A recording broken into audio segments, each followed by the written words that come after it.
ఏం మాట్లాడితే ఏం ట్రోల్ చేస్తారో అని. ఎందుకు అంత భయపడ్డారు మీరు? భయం కాదండి, అది భయం కాదు. భయం కన్నా ఐ షుడ్ కాల్ ఇట్ ఆవేదన, అసహ్యం, అలా అలా ఫీల్ చేయించారు. ఓకే. అంటే ఇంతకీ నేను అంత దరిద్రంగా ఏం చేయట్లేదు. నేను జిమ్కి వెళ్తున్నాను, నేను చేసుకుంటున్నాను. నేను చేసే దాంట్లో సగంలో సగం కూడా ఒక్కొక్కడు చేయలేడు. అయినా కూడా ఆ కింద పెడుతున్న కమెంట్స్ ఒక్కొక్కడు, నీకు ఇది అవసరమా, ఇంటి పని చేయొచ్చు. ఇంటి పని చేయడానికి పనోళ్ళు ఉన్నారా బాబు? నాకు ఇంటి పని చేసుకోవడానికి నేను ఎందుకు జిమ్కి వెళ్తాను? నాకు ఇష్టం వచ్చింది నేను చేసుకుంటున్నాను, నా డబ్బులు నేను కట్టుకుంటున్నాను, నాది నేను చేసుకుంటున్నాను. సో ద కైండ్ ఆఫ్, అంటే నేను ఇది చెప్పింది చాలా గౌరవమైన ఒక కమెంట్. ఇంకా అంతకన్నా దరిద్రంగా చాలా కమెంట్స్ పెట్టారు, విచ్ వాజ్ అంటే ఒక్కొక్క పాయింట్లో హర్ట్ఫుల్. అంటే మనం ఎంత అనుకున్నా అవన్నీ నెగిటివిటీ పట్టించుకోకూడదు, అది కాదు ఇది కాదు అన్నా కూడా ముక్కు మొహం తెలియనోడు, ఎవడికి పుట్టాడో తెలియదు, ఎక్కడి నుంచి వచ్చాడో తెలియదు, వాడు ఎవడో తెలియదు, వాడు అడ్రస్ లేదు, వాడు మొహం ఫోటో కూడా పెట్టుకోలేదు, వాడు ప్రొఫైల్ ఒక వాడికి ఒక ఫాలోయింగ్ ఉండదు, ఒక వాడు ఇదే ఫాలో మట్టికి ఒక 7,000 మందిని ఫాలో చేస్తాడు, వాళ్ళందరినీ మాక్ చేస్తూ ఉంటాడు అనేది ఈజ్ నాట్ రైట్. అంత దమ్మున్నోడు ఒక ఫోటో పెట్టు, ఒక పేరు పెట్టు, ఒక నంబర్ రాయి చెయ్యి. సో అది కొంచెం హర్ట్ఫుల్. అంటే ఎక్కడ ఏది చూసినా కమెంట్స్ అన్ని నెగటివ్గానే ఉంటున్నాయి. అంటే ఒక ఏజ్ లేదు, ఒక నా పిల్లల వయసు ఉంటారు, ఒక్కడు నా పిల్లల వయసే ఉంటారు.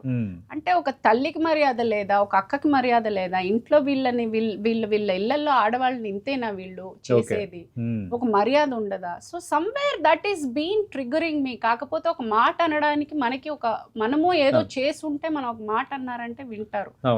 సో నేను I could say that this has ఒక బ్యాక్ ఆఫ్ మైండ్లో ఎక్కడో కొడుతూ ఉండింది.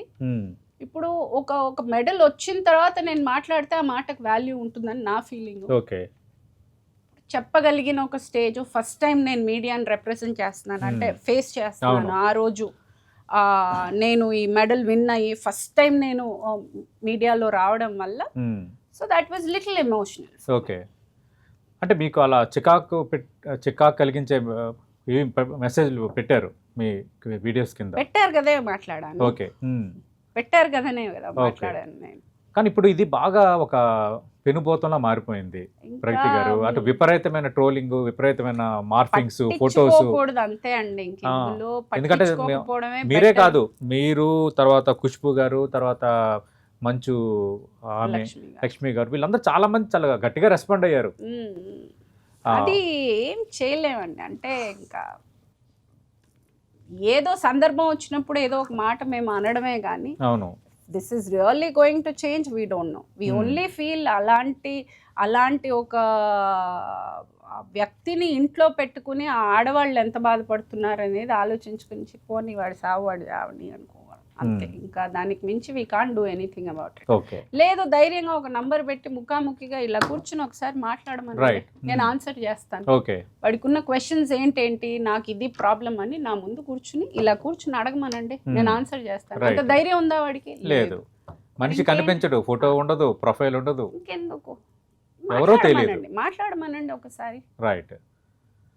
మీరు అన్నట్టు దీనికి సెన్సార్షిప్ రావట్లేదు. సమస్య ఏంటంటే సోషల్ మీడియా వీటికి సంథింగ్. కాకపోతే సినిమా అనగానే ఇట్ ఈస్ వెరీ ఈజీ. అంటే ఏంటి, వీళ్ళకి ఫ్యామిలీలు ఉండవా, వీళ్ళకి ఒక తల్లిదండ్రులు ఉండరా, పిల్లలు ఉండరా, ఐ మీన్ రెస్పెక్ట్ ఉండదా? మేము చదువుకున్నాము, we also come from a background, we also అరే మాకు ఒక సర్కిల్ ఉంటుంది, మాకు ఒక ఫ్యామిలీ ఉంటుంది. I mean do they even realise?